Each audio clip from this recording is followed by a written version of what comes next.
Howdy race fans, welcome back to my little show about motorsports and stuff that I like to call In the Pits with me, StockCar Scott, here on the YouTube during racing season. Well, you know, when I feel like it. Well, before we get started here, hold on with the teleprompter. There you go. Robert, this is for you.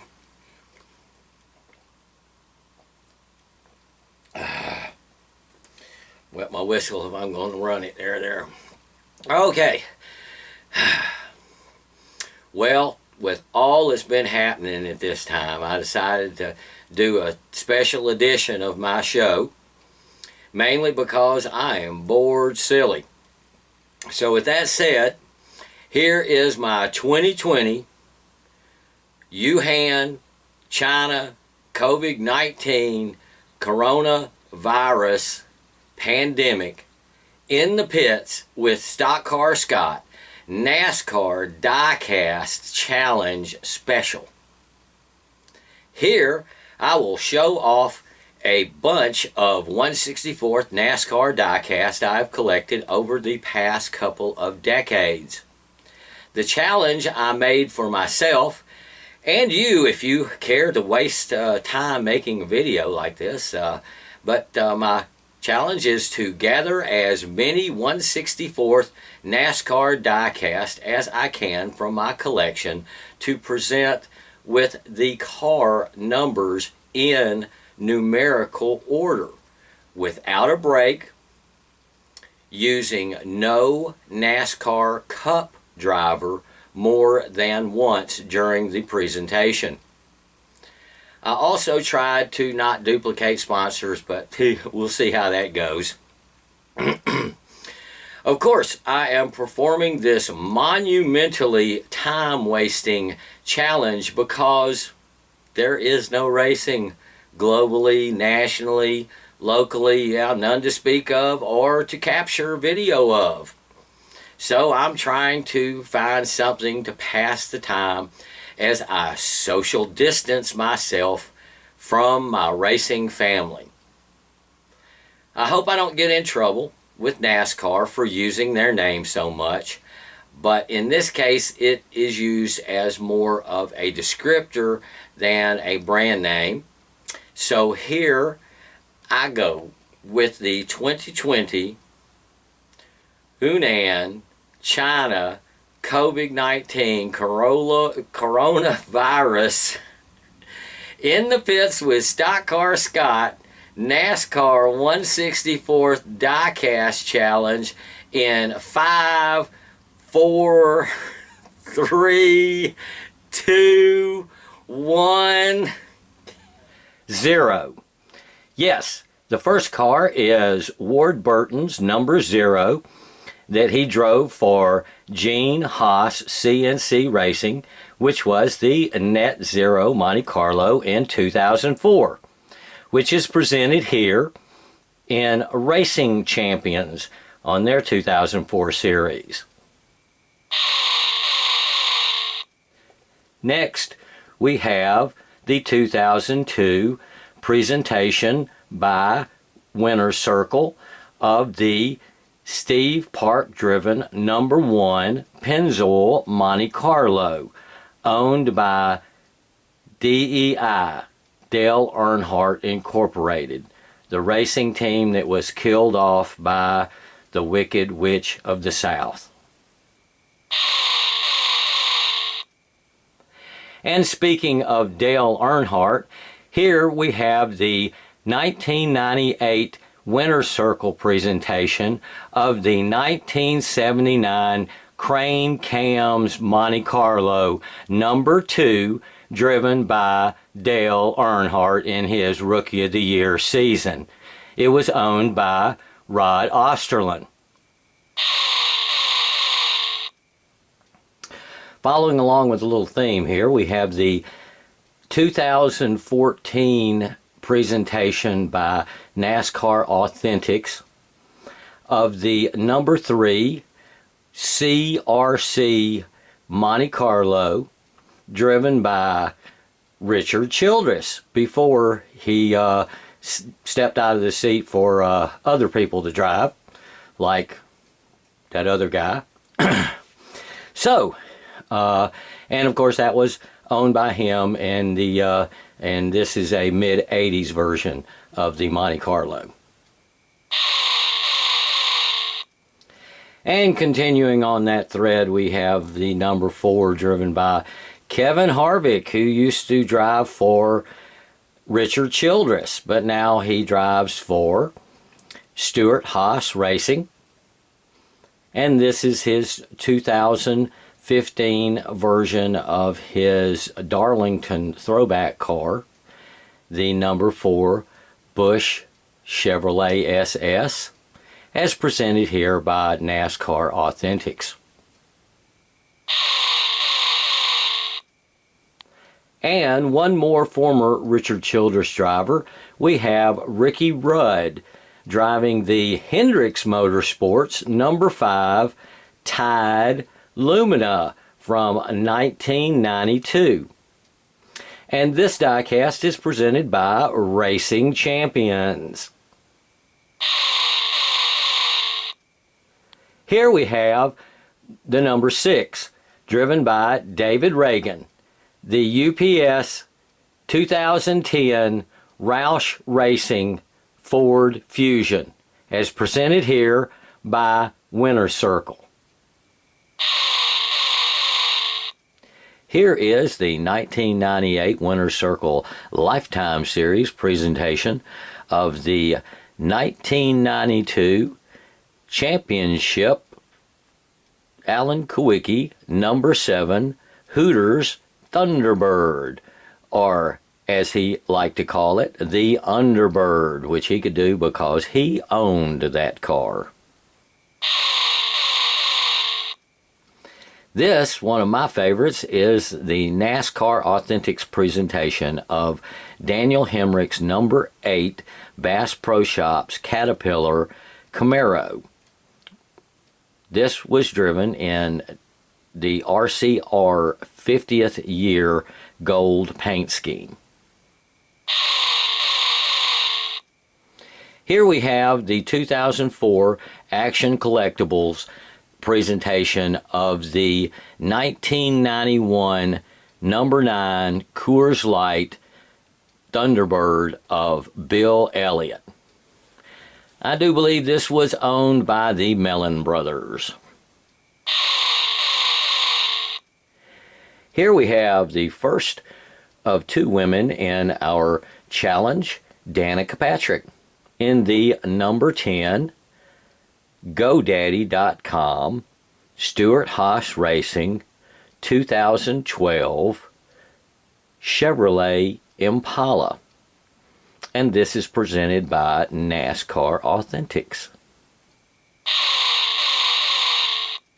This is the Racing Champions 2001 presentation of the number 11 Brett Bodine Ralph's Groceries Ford Taurus. Yeah, he owned this car. He had just purchased the team from Junior Johnson. Here we have a newer driver with Ryan Blaney in the number 12 Menards Ford Fusion, owned by Roger Penske. And this is the 2019 NASCAR Authentics presentation of that car.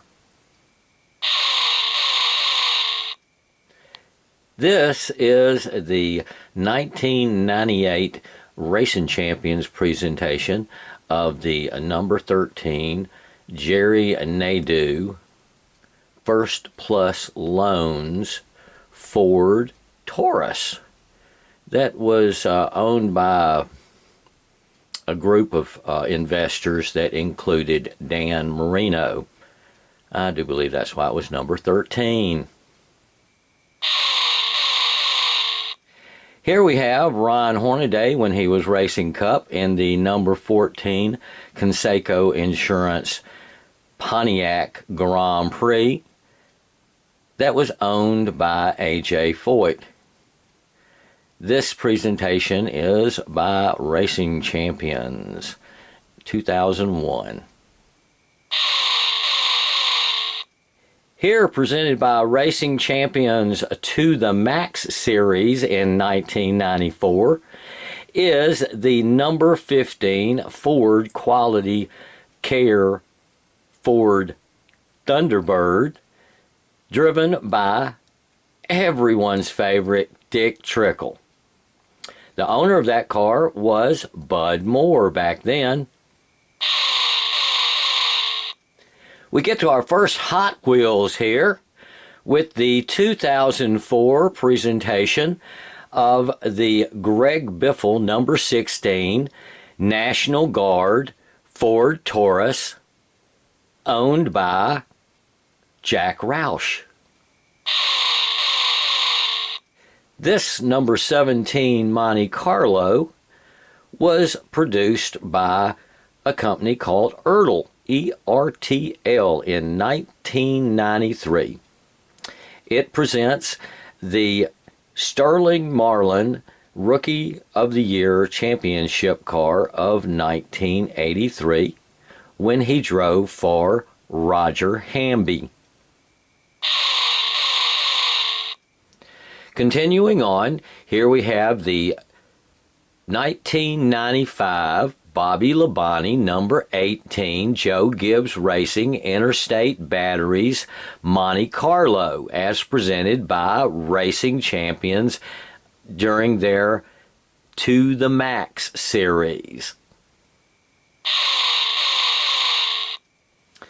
This is the 2002 Winner's Circle version of Casey Atwood's number 19 Dodge Intrepid, sponsored by Dodge dealers and owned by Ray Everham.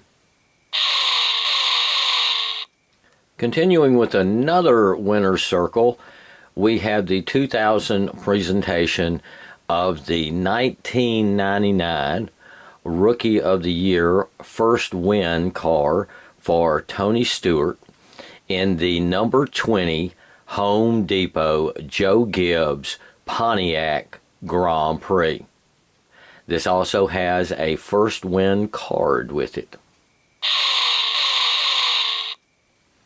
Next, we have the Racing Champions number 21 Wood Brothers Motorcraft Ford Taurus, as driven in 2001 by Elliott Sadler.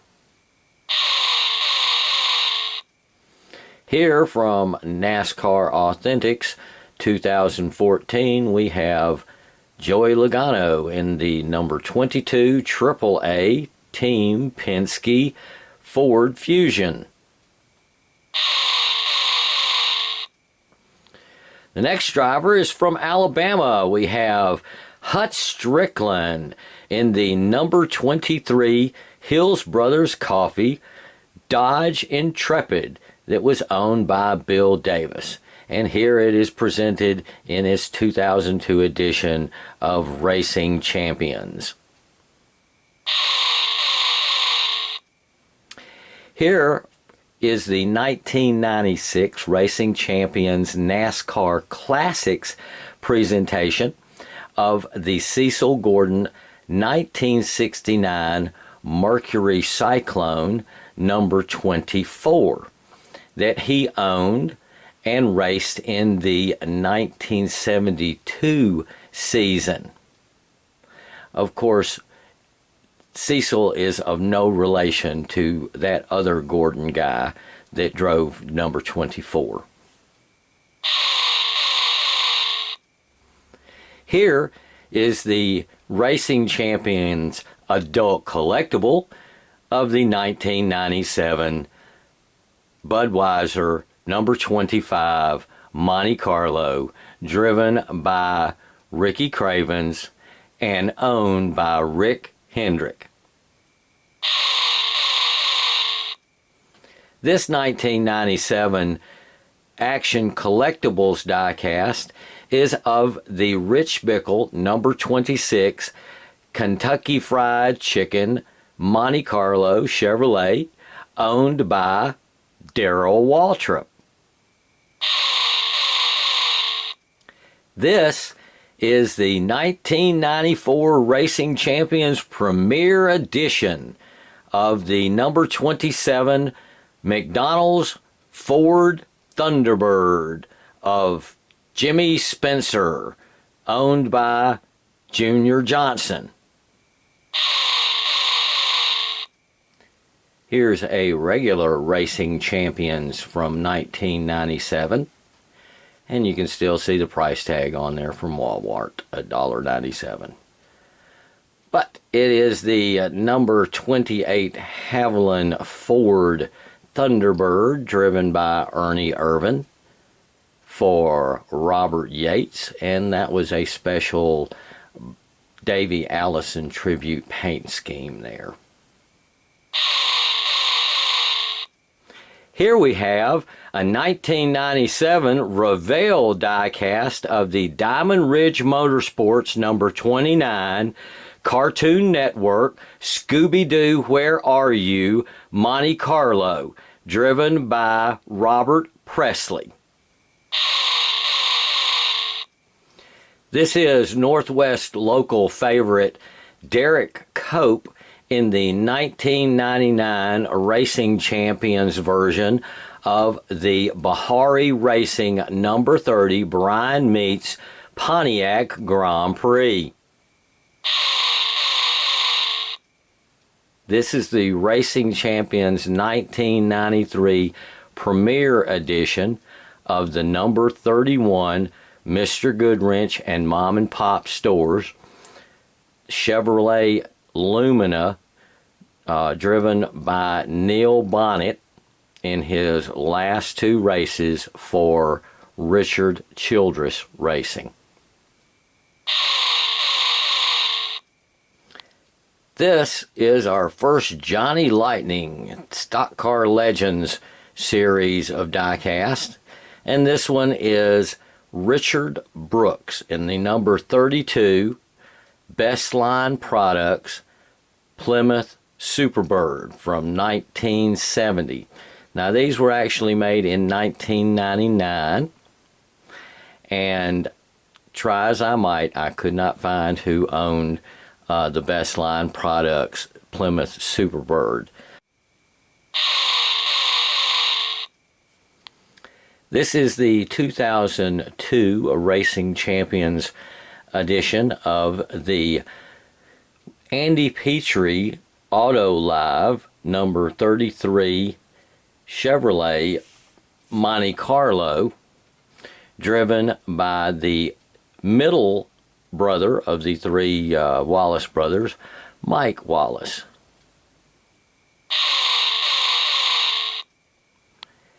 This is a 2017 bonus wave release from NASCAR Authentics, and it is the number 34 Front Row Motorsports Ford Fusion, driven by Landon Castle, with the sponsorship of CSX Railway, with its Play It Safe Around Railroad Tracks campaign.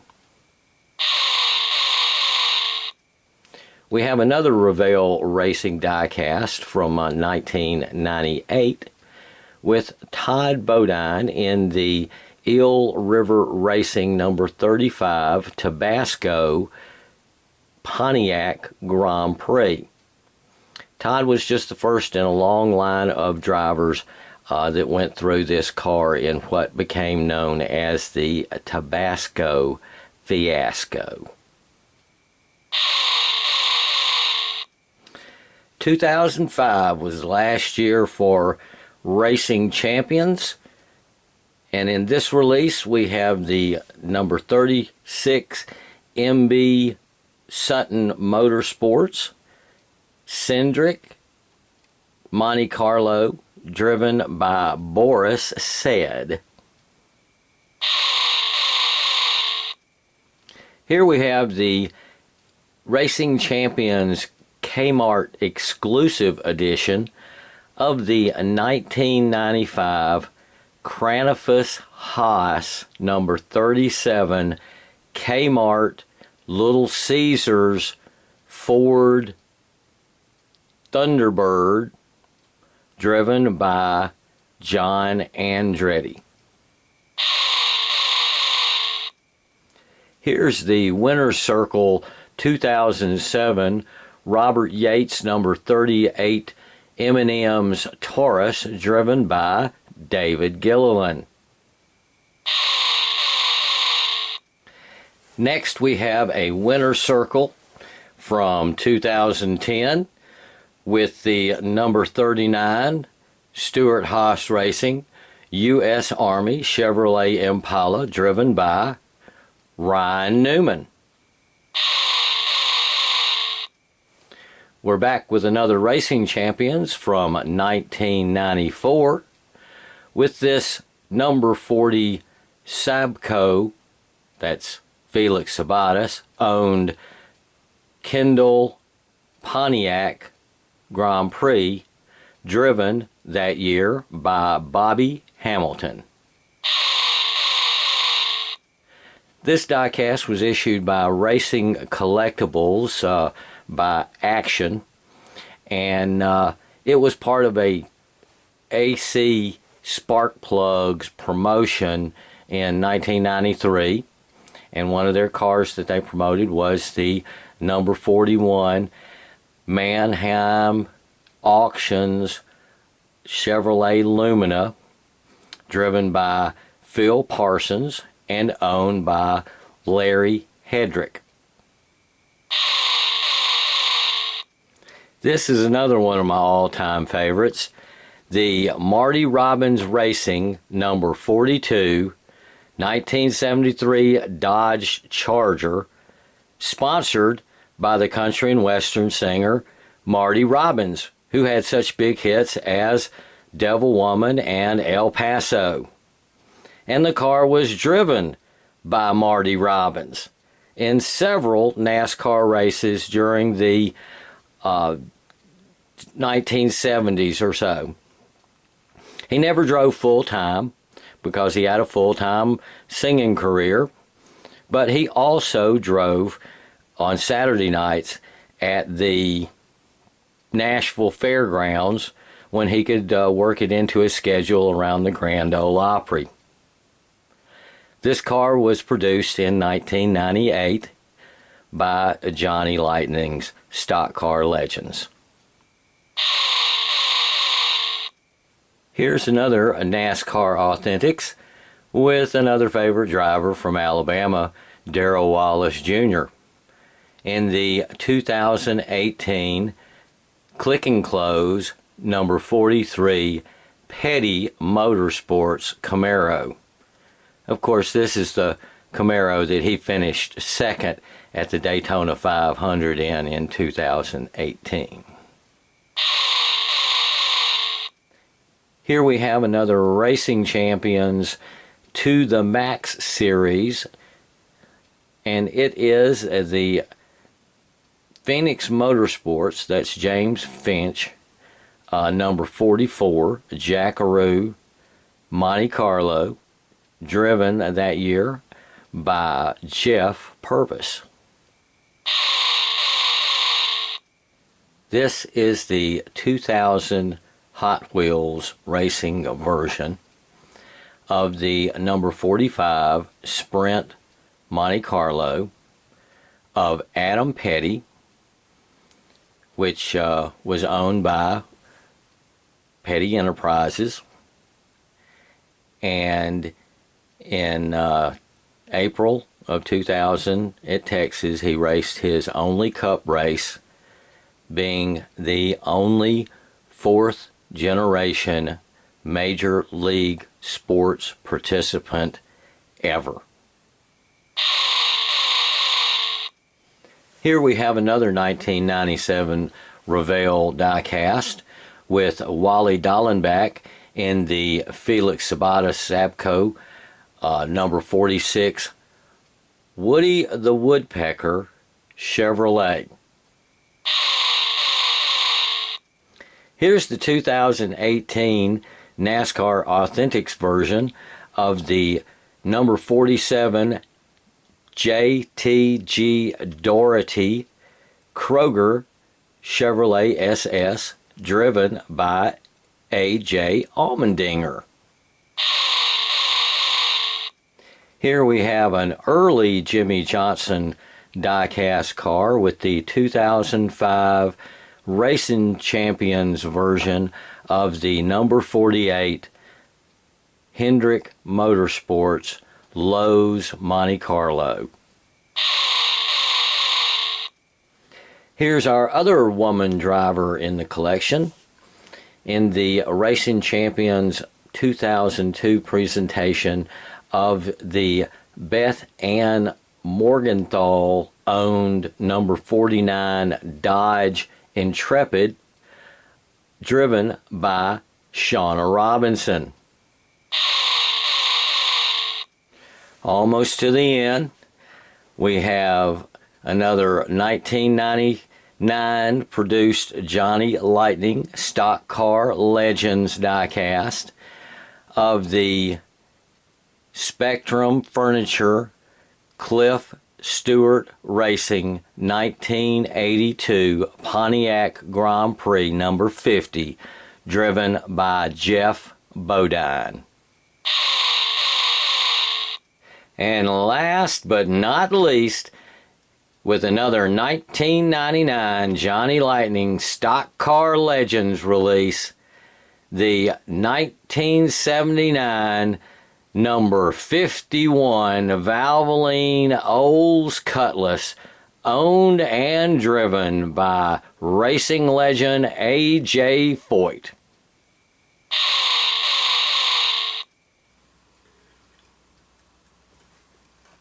Okay. And there you go, race fans. That is the first 2020 Wuhan, China COVID-19 coronavirus pandemic in the pits with StockCar Scott NASCAR Diecast Challenge. As you may have noticed, a big name driver was left off the list. That was because they were not needed with their most recognizable numbers, or I will be using them during any follow-up in the pits with StockCar Scott Diecast Challenge that I may have to do. Maybe next time I'll use Jeff Gordon, Richard Petty, Dale Jr., Mark Martin, Dale Jarrett, or any of those other folks, if I decide to do this again. Oh, I hope I don't have the time. Also, the next time I would probably have to add some Xfinity Nationwide Busch Series type drivers in order to fill out any big amount of consecutively numbered diecast cars for a second time. Hopefully, like I said, hopefully I won't have to do this again, because we will be back to having racing to watch and go see and enjoy locally and see on BoobTube and you know, because I like old races, you know, but it's just not doing it, and e-racing is just not doing it. Sorry about that, Dale Jr., but it's just like watching somebody else play a video game. It's really exciting. But now I have a little confession.